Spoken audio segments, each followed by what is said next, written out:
Hola amigos, yo soy su nuevo presidente, el señor Donaldo J. Trumpo. Your ex-presidente, el señor Maduro, is no longer your presidente. He kept talking shit, and fucking around, though, and he ultimately found out, though. Anyway, we're going to make Venezuela grande again. Mucho grande. El bigger y el better than ever before. We're going to drill, baby drill. We're going to have a big, beautiful fiesta, all the tacos you want. Mucho mariachi, sexy mamacitas, and delicious margaritas. And President Trumpo is going to be el DJ, okay? Muchas gracias, muchachos. Y let's make el Venezuela grande again. Arriba el Venezuela, amigos. It's not just the American election that people are going to find out that there were some problems. It starts off with the drug raid, but of course America works on narratives. We need a narrative to first move in to capture this motherfucker. There's a reason why I think he's having all these spit checks. I'm going to put on my conspiracy theorist hat. It's a possibility, let's say Maduro made a deal because he knows the hammer that's coming down, and China possibly could have gotten Maduro, left threats, or could have been begging for him not to reveal certain information after he get picked up with Trump. You got to understand, these guys have intel like we've never seen before. I got to talk like Trump. But the thing that I don't know is, what if he possibly made a deal, and that deal involves giving up all the information that we're going to find out about election fraud? People keep saying that I seem crazy about it. Well, I'm willing to put my face behind it and a video behind it to say that you're going to find out this has a lot to do with election fraud.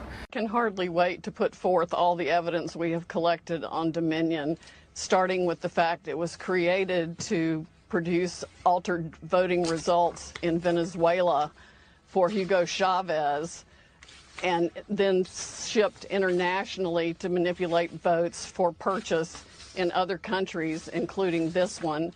It was funded by money from Venezuela and Cuba, and China has a role in it also. We have staggering statistical evidence. We have staggering testimony from witnesses, including one who was personally in briefings when all of this was discussed and planned, beginning with Hugo Chavez and how it was designed there, and then saw it happening in this country. As soon as the state shut down on election night and stopped counting, those are the states where the most egregious problems occurred. We also need to look at, and we're beginning to collect evidence on the financial interests of some of the governors and secretaries of state who actually bought into the Dominion systems to line their own pockets by getting a voting machine in that would either make sure their election was successful or they got money for their family from it. Well, for fraud this serious, I think even if the states are stupid enough to go ahead and certify the votes where we know the machines were operating and producing altered election results, then they will be set aside by the fraud also. I mean, we are talking about hundreds of thousands of votes. President Trump won this election in a landslide. It's going to be irrefutable. So we have here a group of people that they are protesting because they want no more war in Venezuela. But all these people, there's nobody here from Venezuela. So from all these people, nobody is from Venezuela. This is people from United States, this is people from other places, but there's no people from Venezuela. And actually, I am from Venezuela. Andrés Bermúdez Portillo, from Maracaibo, Venezuela. I spent time in jail because of the regime of Nicolás Maduro. We have 25 years with a dictatorship. And right now, in the moment that somebody take attention of that situation, people decide to protest because they don't want war. So in the past 5 years of 30 million of people that live in Venezuela, more than 10 million leave the country. So these people is right now protesting because they don't want that we, the Venezuelan people, recover our freedom. In July of 21, actually before that, we told them in June, we told them that we suspected, from what we're seeing, 25,000 plus counterfeit, inauthentic ballots. That was early on in the process. Again, because of propaganda by the GOP's attorney, the GOP, other conservative operatives, they planted the seed inside this that you can't trust that, no, that's not it, etc. You'll hear more about it. But every one of the people up there knew this in advance, even of this hearing today.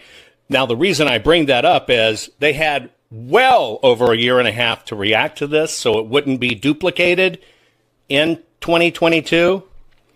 But they didn't. They did nothing, and they allowed it.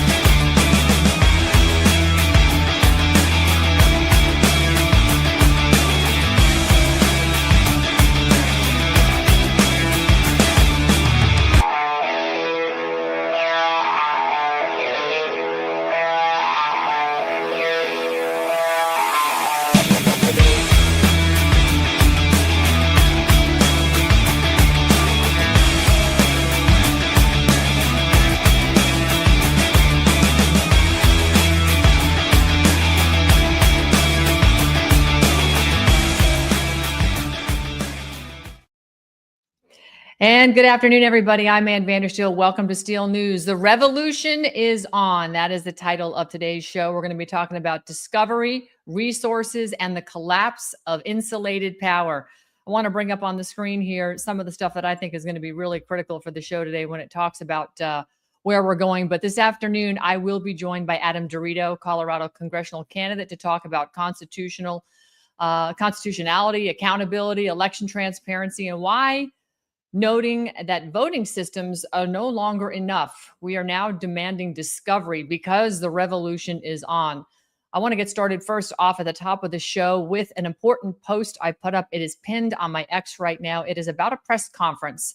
And this is really important because this is going straight out to the MMTLP community and additionally the GameStop community, GME, the AMC community, Bed Bath Beyond, and of course, the Trump Media and Technology Group, TMTG, the folks that own Truth Social, those communities. These are all communities that have been negatively impacted by naked short selling.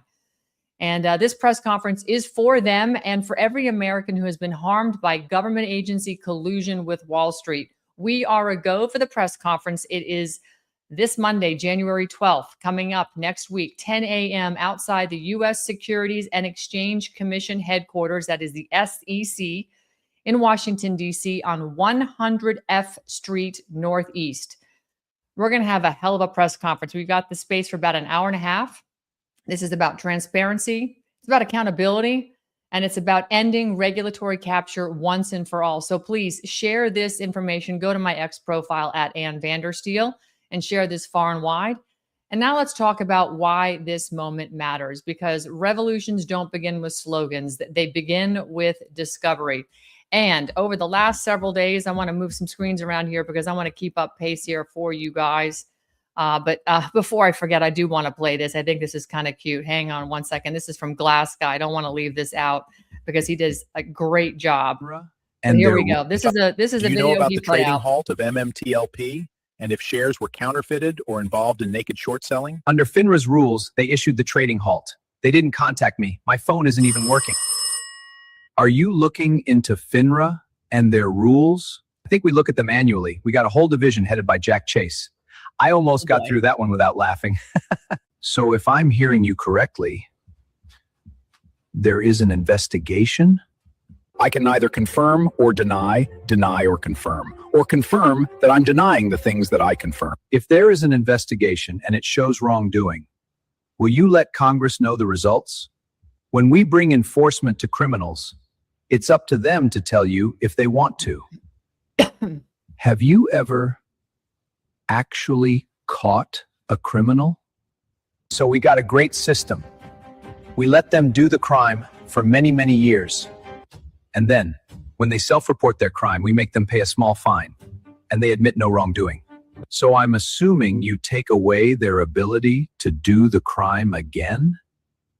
If we did that, and we got rid of all the criminals, who are we going to collect fines from?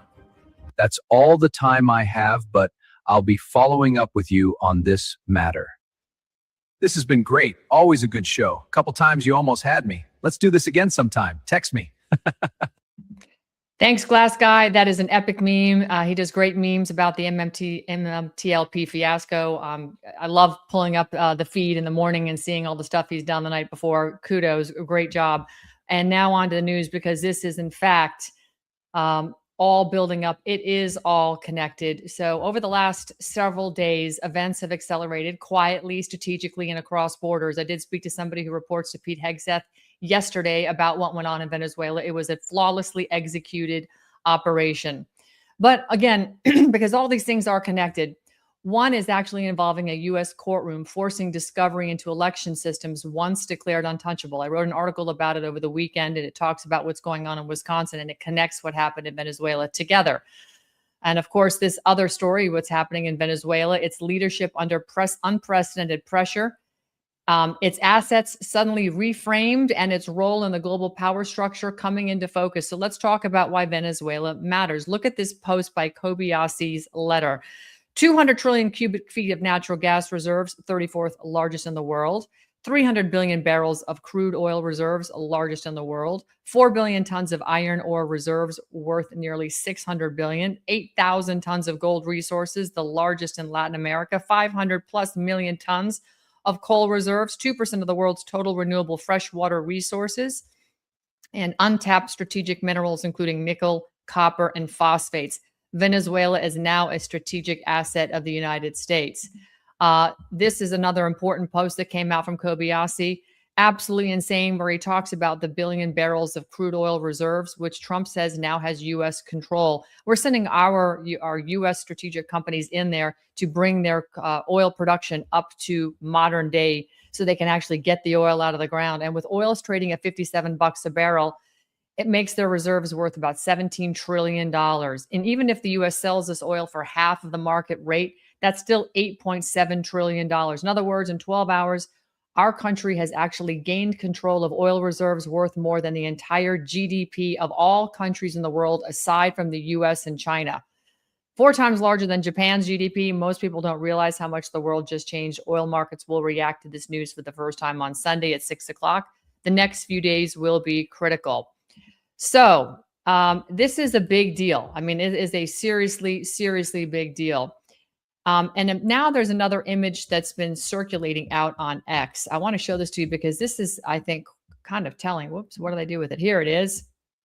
This picture right here, this guy, Nicolas Maduro. This is showing Venezuela's leader in custody. He seems to be projecting a calm, even satisfactory sort of disposition with 2 thumbs up. But the circumstances and the authenticity remain unverified. But I'm going to say this: the signals matter, optics matter, especially when pressure is applied, right? So history does teach us a few things, right?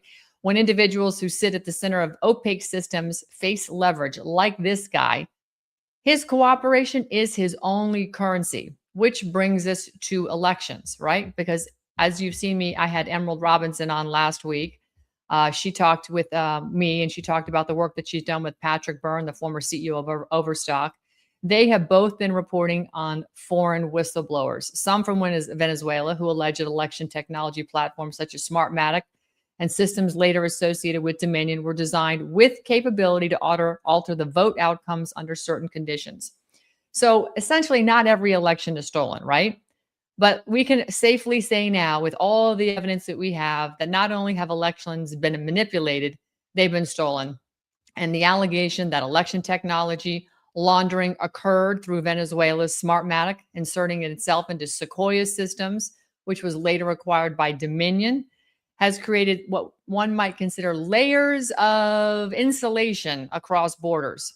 But here comes the escalation, right? President Trump talking about retribution right here. Look at this. This, I think, is incredible. President Trump just posted this on Truth Social that the CIA launders elections with technology like Smartmatic and Dominion through Venezuela. Smartmatic inserted its tech into Sequoia, then Sequoia was bought by Dominion. He says retribution is coming. There's a great video here that's on this. I highly encourage people to play it. I've actually cut a segment out of it for the cold open that we played this morning.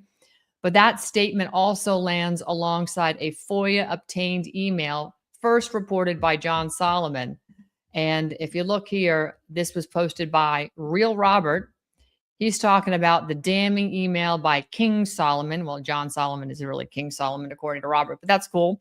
Through the FOIA process, and it confirms that the Central Intelligence Agency conspired and succeeded in the overthrow of the United States government on November 3rd, 2020, our election. In the stunning exchange, CIA Director Mike Morrell turns to fellow Director John Brennan and asks if he would join in toppling the United States government during the November 3rd, 2020 election.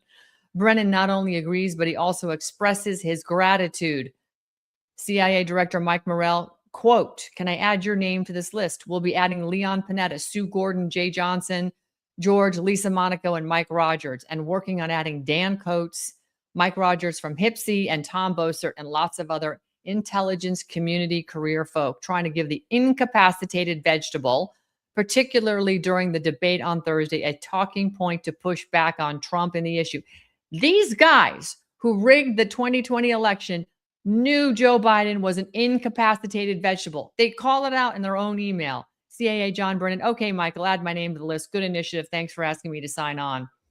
So here you have a list of the 51 intel officers who overthrew the United States government, starting with Jim Clapper, Michael Hayden, Leon Panetta, Brennan, and on down the list. I mean, this is, again, another post. You can go find these on X, but it's just so... Just before the presidential debate between... I think we're playing the video. Okay. So that being said, it is unbelievable that, you have this out there and it's coming out in spades, and it's coming out like a fire hose right now. And this, of course, is right after we picked up Maduro. So Mike Morrell actually, believe it or not, later testified that such conduct would be unethical and inappropriate. Yet by his own words, and the documentation I have on the screen right here shows it occurred. So essentially, this wasn't just 51 formal officials acting independently. This is evidence that indicates CIA leadership approval. Mike Morrell, John Brennan, in violation of the agency's domestic non-interference mandate, meaning they cannot interfere in our elections. FBI Director Kash Patel has since stated that the CIA has a legal mandate to never interfere domestically, especially with partisan politics. This letter that I just showed you has shown that that mandate was broken. And once again, Discovery changes everything, because Discovery does not care about rank. It doesn't care about reputation. It cares about evidence. And as a friend reminded me, this is about balkanization, right? Let's talk about balkanization for a quick second here, because balkanization means, and this is the term, I'm going to read something directly out of a definition of this, because I want to make sure I nail this for you guys. But this comes from, and I looked up the history of the word, because I said balkanization. I understand in theory what it means, but where did that word come from? Well, it comes from the Balkans in Europe, where large empires, especially the Ottoman, broke apart into smaller ethnic, religious, and political states. So what is happening right now is the forces that are behind this election interference are actually are trying to balkanize the United States. They don't want us functioning as a single sovereign nation. We know the New World Order has been coming after us to roll us up in there, but they have to take us down. They have to break us down, right? Think of it as like waterboarding your captive. You're going to waterboard them until they break down and tell you what you need to know. Well, they've been trying to do that by basically getting our power to totally devolve into regions, states, city-states, and basically ideological blocks. And they've done that, right? They've divided us between race, sex, gender, whether you believe in yourself as a cat, a dog, a toaster, use a litter box in your classroom, whatever. They have absolutely divided us across the country. It's been really quite remarkable. And so they really want us acting independently. What they don't understand, though, is that our Constitution actually supports states standing up on their own under the 10th Amendment and being who we want to be based on our own ideology. And that's why you have red states and blue states.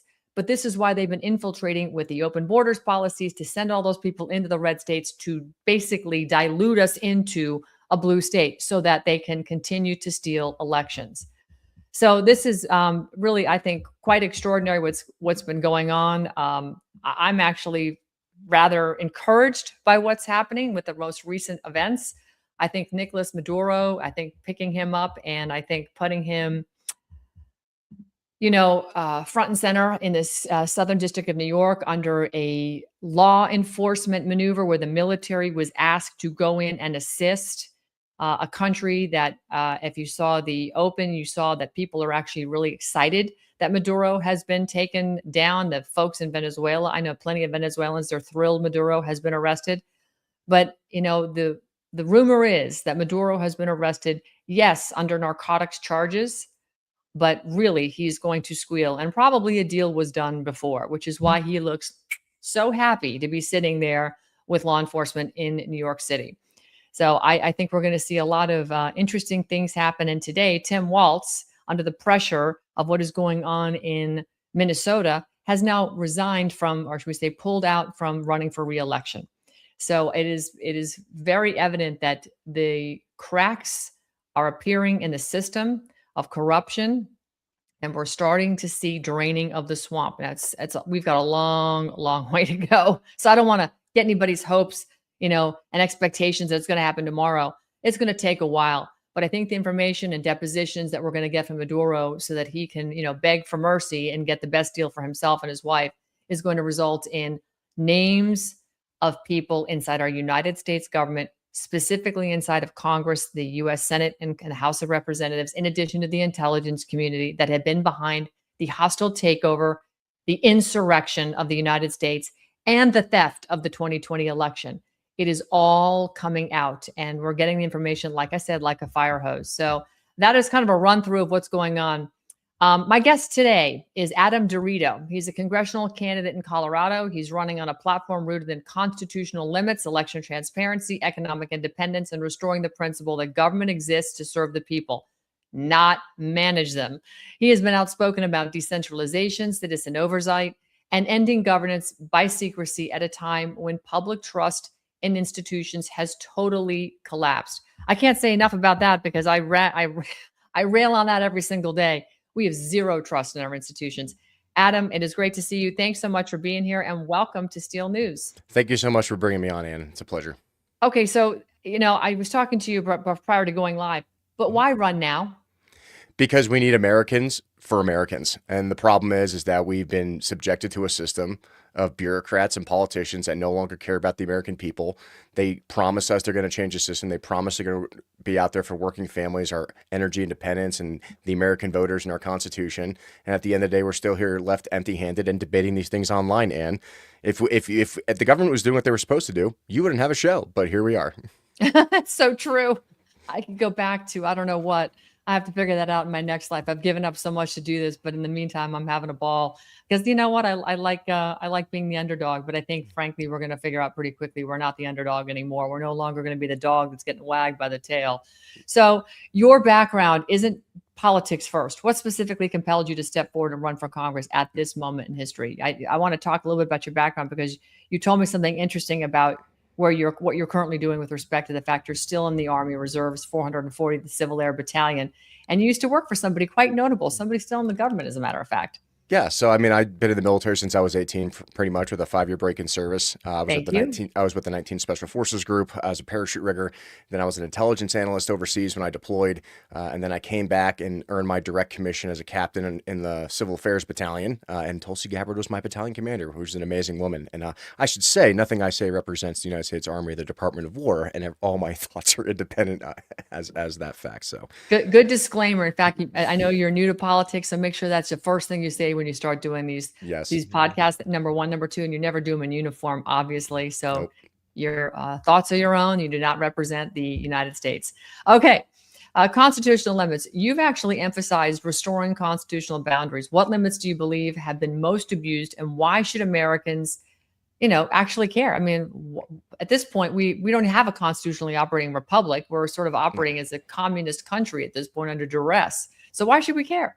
We should care because that's what our founding fathers wanted. It's insane. And not only that, term limits for sure. I mean, the problem is these people get the intention of the Constitution was written and for government was that you're supposed to be on your farm, go serve in government, be a good representation of the government, and come back to your family farm and then continue on and pass it off to the next generation. The problem is, especially after serving 20 years in a global war on terror and losing several of my friends, is that the people who sent us, these neocons, still think that it's the best policy that they should be be in charge. And we now disagree on that.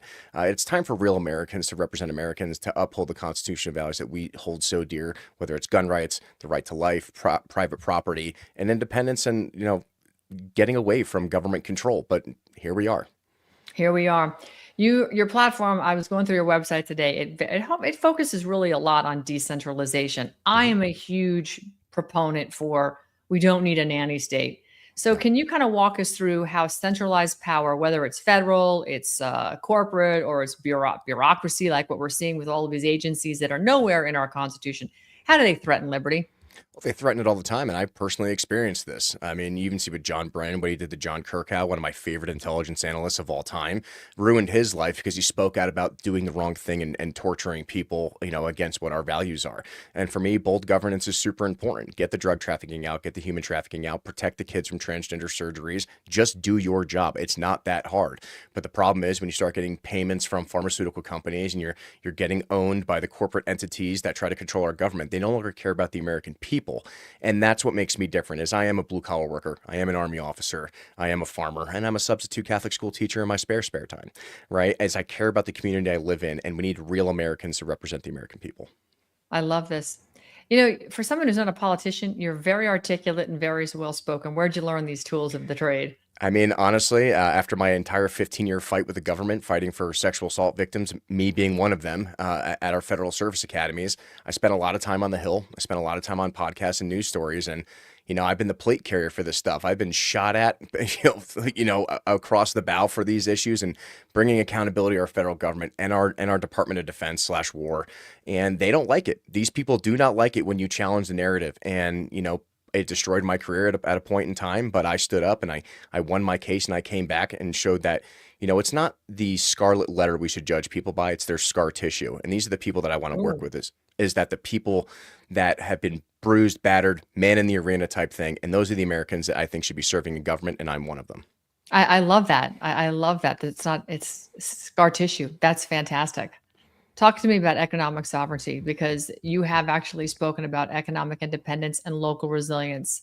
So right now, with all the agencies, and my audience knows I hate the agencies. We have so many big agencies that are just destroying sovereignty across all sorts of industries and the ability to, benefit from these industries. How do the current federal policies, from where you're sitting, undermine working families and small businesses? And this is the biggest issue in my district. I am an oil and gas worker, and renewable identification numbers have destroyed my industry, have destroyed the refining process. All the drilling companies and service companies have pretty much left. Hundreds of thousands of six-figure paying jobs that don't require a college degree now no longer exist, right? I want to use Trump's emergency energy declaration to make sure we're going back to federal land and drilling. Colorado has the 4th largest oil and gas reserves in the United States, and now we're like the 10th largest in production because we've lost all that.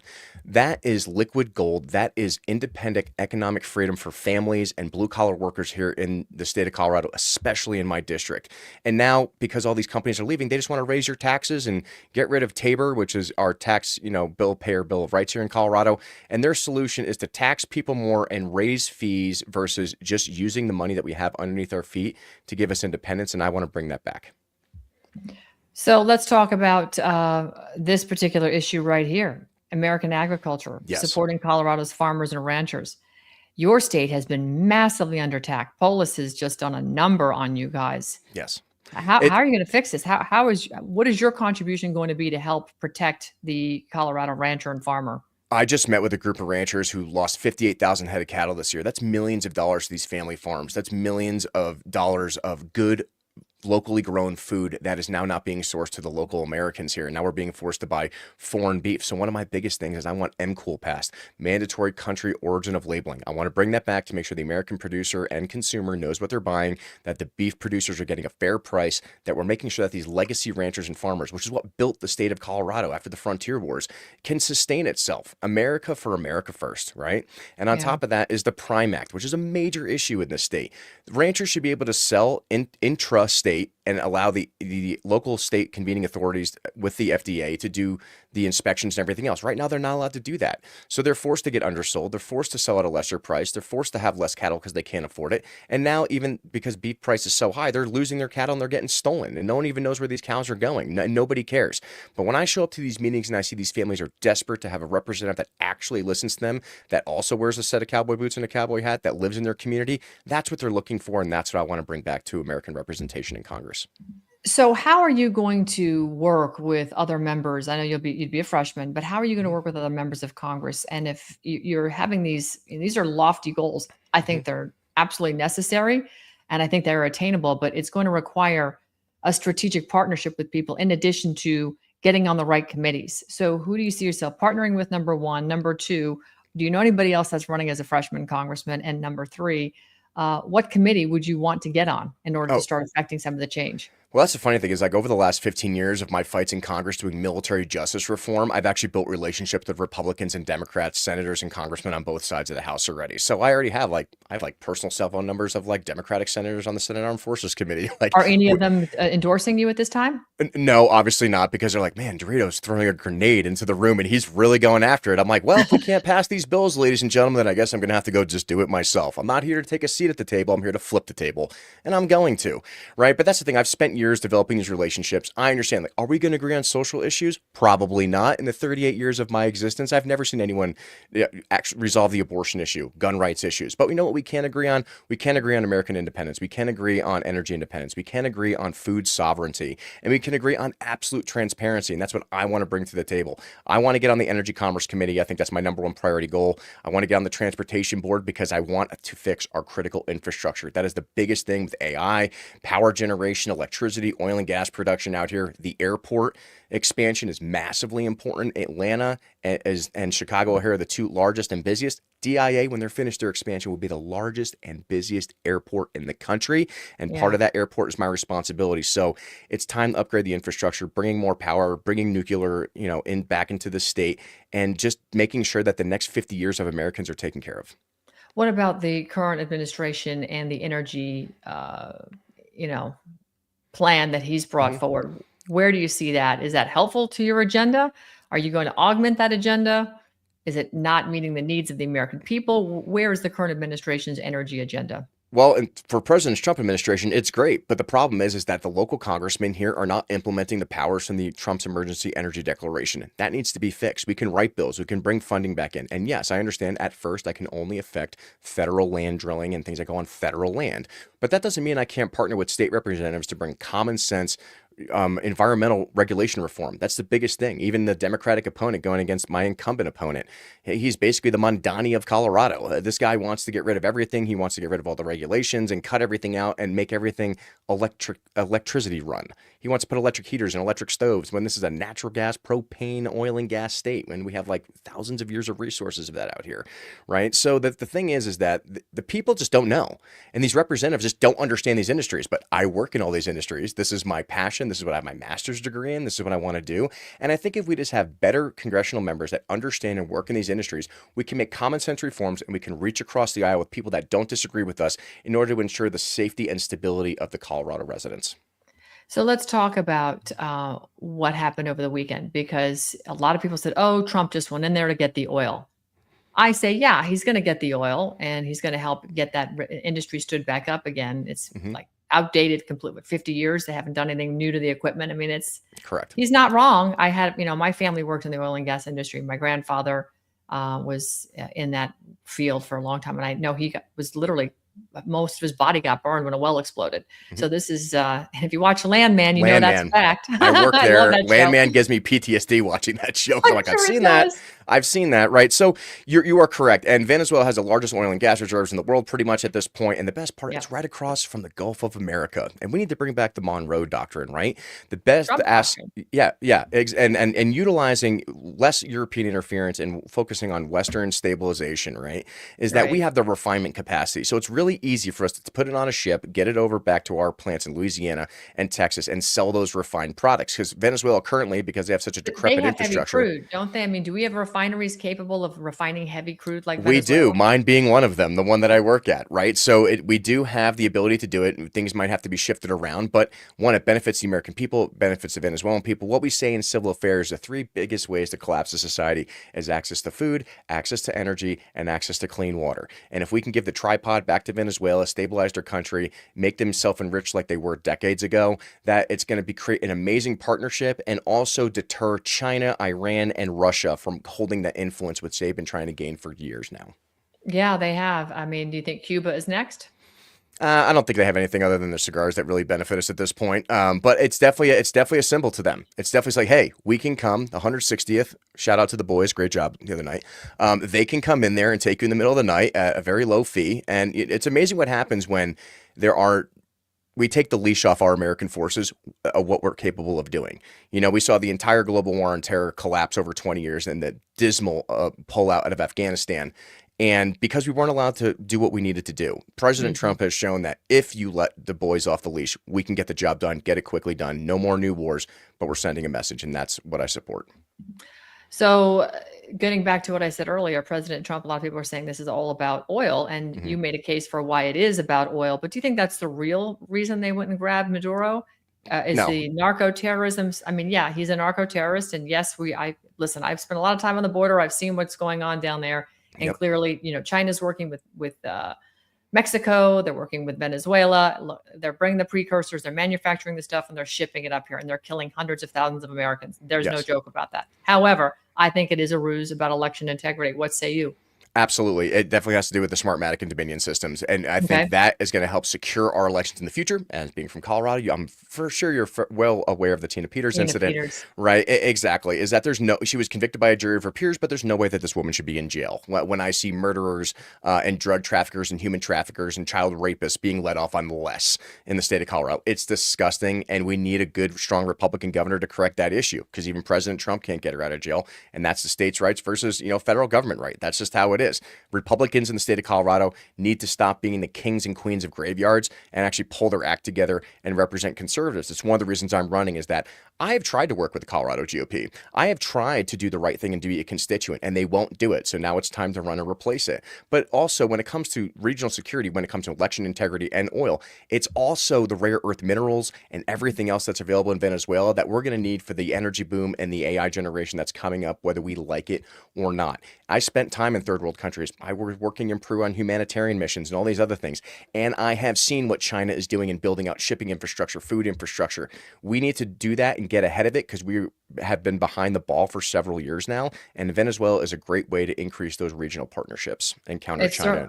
It certainly is. Well, from where I'm sitting and some of the sources that are coming to me, they're talking about getting, the should we say the indictments and even maybe arrests as early as this spring based on what Maduro could be dropping. Do you think that's a reasonable timeline? I mean, from where you're sitting, if you're elected, what does accountability look like? Do we get subpoenas, audits, repeals? How do we move forward? Well, that's what you want to elect me to do, Ann, right? And that's the problem, is that congressional members are not doing what they're being told to do by their constituents. I will. And that's like my fifth point of performance, as we say in the Airborne on my platform, is absolute transparency. You call my office, you're going to get a phone call back from me or one of my staffers. We're going to listen to people with reasonable things. If they come to me with solutions and not just their problems, that's what we want to do. Our veterans are being misrepresented. But yeah, the American people deserve action. And I think one of the biggest letdowns of this current administration is that we're not getting all the transparency and action that we can. If we can arrest the Venezuelan president in the middle of the night and get him back to the United States in a couple hours, we should be able to do the same thing to the corrupt people that are messing with our system in the U.S. government. And I'm sure you would agree with me on that based upon your opening, right? Hey, if we could do this in this country, why can't we do it here? We need more accountability. We need more transparency. And that's what I'm bringing to the office. I love it. Now, I want to talk something that's very near and dear to my heart, children. You've got this letter that went out. It was a press release on December 17th. Talk to us about this press release, because you condemned Gabe Evans on a vote for HR 3492, pledges to protect children. Yes, this is the biggest issue in my district right now, and it's one of the reasons that really kicked me off to want to run even harder than I am now, is because, yes, Gabe is a veteran. Gabe is a police officer, so Gabe should want to be able to protect children.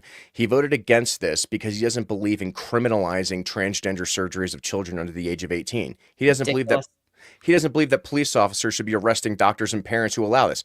No, that's exactly what we should be doing. We need accountability. We need a deterrence from allowing this to happen. And then his argument was, well, this was never going to pass the Senate and this was going to get vetoed by the president. I don't care. Be a moral and ethical person and vote for the right thing. And then his argument was, well, I voted for the other bill, the Dan Crenshaw bill, which defunds Medicare, Medicaid, transgender surgeries of children. Okay, that's great, but that's only one source of funding. And at this point, it just looks like you're protecting the system and you're not protecting children. And as an unapologetic conservative Catholic, there is no way I would allow this from a moral standpoint to be voted other than anything than protecting our kids and our next generation.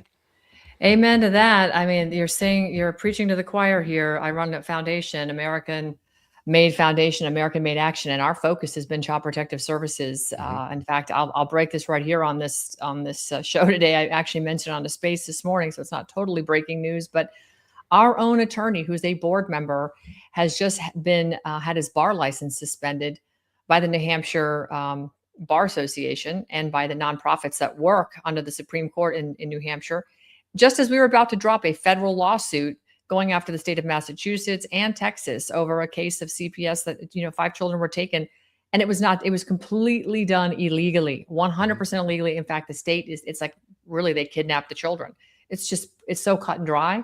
In addition to the legislation that we've written, and we're working with some very big organizations to change legislation in CPS around the country. I'd love to present you what we're doing because we can raise the bar on the threshold for CPS, meaning 95% of the child protective service cases where children get taken don't meet a legal threshold to take the children. Case in point, these 5 out of Massachusetts, and that's just one family. It's a drop in the bucket.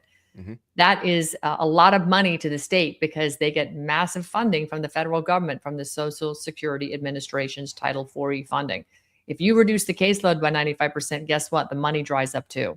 And this is how we're going to defund this stuff, is by reining this in. How do you take down an elephant right out of one bite at a time? We're going to take a big swipe out of their budget. And it's going to be very uncomfortable for a lot of these parasitic organizations. And this nonsense that goes on, there's no incentive to reunify families if, in fact, they truly needed to be separated because it was something so catastrophic. There's not even an incentive to try and fix that.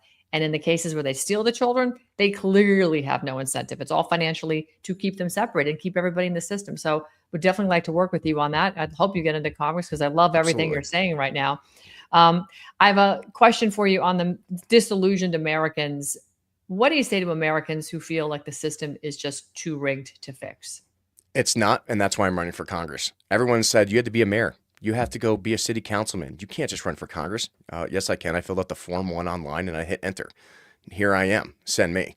Right? The problem is that you, as an American, have to take personal responsibility. If you don't like what's going on in your government and your representatives aren't doing what you asked them to do, it is your constitutional duty to replace them. Primary them, do whatever it takes. And yeah, you might lose. You might get fought hard. They might try to destroy your name all over the internet, and that's fine. That's politics. But it is up to us as Americans to stop complaining on the internet, stop going on podcasts and whatever else and Twitter. I mean, that's great. It's fine. Is it fixing the system? No. We must remove them from power, and we have a way to do that. You run for office, or you find somebody that you can support who has moral and ethical standards, and that's why I'm doing this, is because I'm tired of the broken system. I don't want to be disillusioned, but if no one else is going to do it, then I guess I'm going to have to do it myself, and I hope everyone else follows me in that lead. We need at least 400 more Adams running for Congress right now. We really, really do. I mean, actually, I like to see 535 of you between Senate and Congress, getting out there and getting this done. I do think there's going to be a lot of job openings coming open pretty soon, only because I think Maduro's arrest is really just a massive chinch in their armor. Somebody who can now squeal, somebody who knows where the bodies are buried, and someone who openly said Joe Biden was asking me to send Tren de Aragua, and they went right to your state, Adam. My district. And look at Tina Peters. That Tren de Aragua taking over apartments and Tina Peters is connected.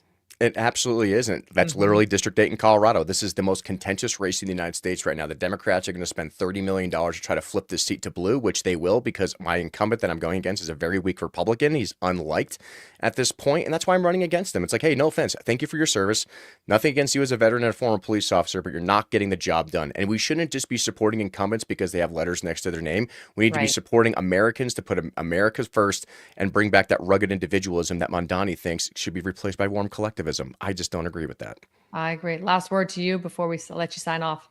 Well, I need all the support I can get, everybody. Here's the thing. I'm not bought out by special interests. I'm not supported by super PACs. I'm not supported by everyone else that's been running politics for decades. So please donate to my campaign, www.DeRito4Congress, DERITO.com. And shoot me some questions. Like, I'm a federal representative. Just because it's not just my district out state of Colorado doesn't mean I don't care about the American people. I want to fix the system. I want to be part of the solution and not the problem. And thank you so much for having me on today. Oh my goodness. It's absolutely my pleasure. Thank you so much, Adam. You are a breath of fresh air. I really mean it when I say we need 535 of you running to primary and get these dirtbags out of there. We need a fresh start. We need to restore the republic. And it starts with people like you getting involved. So thank you very much. I know how you came into this through a mutual friend, and I'm glad that you both decided this was the best course of action for you to, go after next. And I wish you the best. You have my full endorsement. I think it's Colorado needs you. We need you. I appreciate the endorsement. And like I said, let's do this. All right, let's do it. Thanks so much, Adam. Bye. Wow. Okay. Holy cow. That was really an unexpected pleasure, to be honest. I've interviewed a lot of candidates, and in 8 years of doing this, I cannot recall one that is this articulate, having not actually been a true politician, because we all know, I think they must go to some sort of charm school to learn how to speak articulately and be so informed. But clearly he has, as he said, spent a lot of time in around DC, knows a lot of these folks, but he's also very determined because he is truly America first. And he understands industry, where a lot of these guys come in, they're attorneys and lawyers. Like we're not supposed to have these people representing us. Anyway. Okay. I want to play something because a friend of mine, Noel Fritz, dropped this in the chat. He runs the National File, and it's a clip of Alex Jones. And I just want to let you guys think about this, because this is just about how bad it is for some of the mainstream podcasters out there with the state of the country. And I think that, well, I think Alex says it best. So let me let him just play it out here. Sometimes when Alex gets on a rant, you just got to let him rant. So Bondi's all panicking. And I can tell you, this is just a fact. I have it from, you name it, in the Justice Department, White House, every level, FBI, you name it. Many sources are public. Bondi just does her hair, goes to the spa, it's in D.C. 3 days a week, does Fox News hits, and lays out at the beach. Well, that's fine. You're not a warrior, sweetheart. You need to go away. Kash Patel is a little Hollywood wannabe star, twinkle toes around with his girlfriend, flying around on the giant FBI jet. He's happier than a pig, and you know what? He's not thinking about the destiny of this country. He needs to go. Bongino was asked to do things he knew were wrong. He followed the orders, but got out of there. So, to his credit, I don't think he'll be able to rehabilitate himself. He's finally resurfaced, criticizing the FBI and the DOJ. A day late, a dollar short, Bongino, because at the critical time, when you should just go public with everything, you still followed orders. That's not loyalty. Don't follow illegal orders. To the Republic. That's right. So I'll say you're the best house in a bad neighborhood of that group. And you have Ed Martin totally isolated with the thumb of Todd Blanche on him. Todd Blanche, a Democrat lawyer, is the real head of the DOJ. And that goes down to Trump yet again. Blanche represented him in a bunch of criminal cases, had one success because of the judge doing the right thing in Florida, throwing out the Mar-a-Lago raid stuff. That wasn't Todd Blanche. And because of that one success, Trump has that blind spot because he likes Todd Blanche, and Todd Blanche is on record sabotaging everything. And General Flynn has come out in a letter I'm going to read and said, if you don't take action now, and he knows how to talk to Trump, because Trump cares about the country, but it sees it tied to his own legacy. He says, your legacy will be one of ashes. Yeah. So there you go. His legacy will be one of ashes. He's got to start listening to the people that helped him in the beginning, because the crew he has around him is really doing nothing but sabotaging. And right now we're sitting in a position where we have a guy, Nicolas Maduro, who knows everybody that was involved in the overthrowing of the United States government, a duly elected president. He was also involved, along with Hugo Chavez, the previous dictator, and of course the good group at Smartmatic and all the machines that they're in, Dominion, Sequoia, Hart, ESS, et cetera, in, color revolutions, along with our CIA and other intelligence communities around the world, and overthrowing elections in 72 countries over the past 20 years. So it's not just here in America. It's been going on worldwide. And this is why we're seeing, protests erupting around the world. At the end of the day, there are far more of us, plebes and peons around the world compared to the elite governments. Give me a break. These jerks work for us, whether they live in a constitutional republic or not. They need to remember that they're serving the people, and they should be happy to serve the people, because it's the people that have given them the clout that they have today and the riches and the wealth. And we're done doing that, by the way. So, as I look at this whole thing, I just want to remind you guys, revolutions actually don't always come with barricades, right? There's not something stopping you. Sometimes all you need is a good old subpoena. Venezuela's resources didn't just suddenly appear. Election technology and concerns didn't just, come out of nowhere, suddenly emerge. Market manipulation, like what happened with our good friends at MMTLP and, of course, GameStop and AMC, Bed Bath Beyond, Trump Media, Technology Group, and on and on. Those things just didn't happen overnight. But what is new, what's happening right now, is the leverage.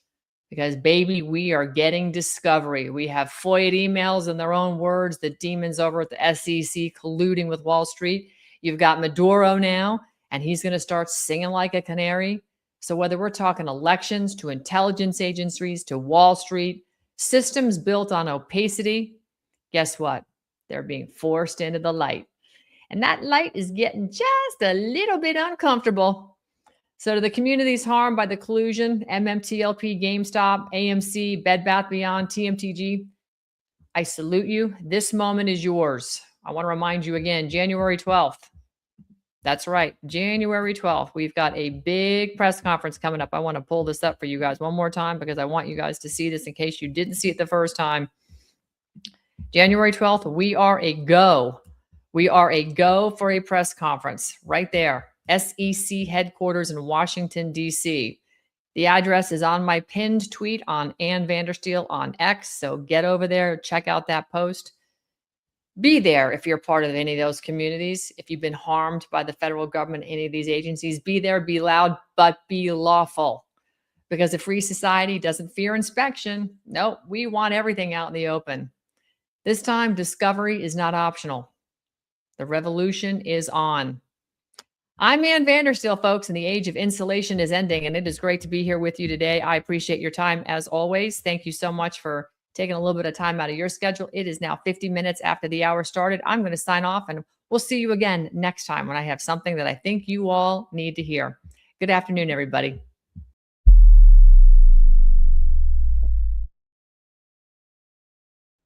Many of you have been asking, where am I getting the energy from? Where is the glow coming from? What's changed with your hair and skin? Well, simply in the last month, I started taking a product, C60 Evo. If you go to c60evo.com/Ann Vandersteel, you too can get radiant energy, mental focus with C60 Evo's ESS 60. What is it? That is pure C60. Get that increased flexibility, immunity, and longevity.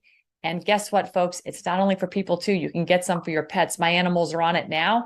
And that's right. I'm having trouble keeping up with Vegas, my dog, who I like to go on long walks with in the morning. He is battling back on the heat down here with his C60 Evo as well. Go to c60evo.com/Ann Vandersteel and try their delicious oils that you can eat and add into salads or put on your food, and also incredible facial serums and creams that are making a massive difference in the texture and feel of my skin. c60evo.com/Ann Vandersteel.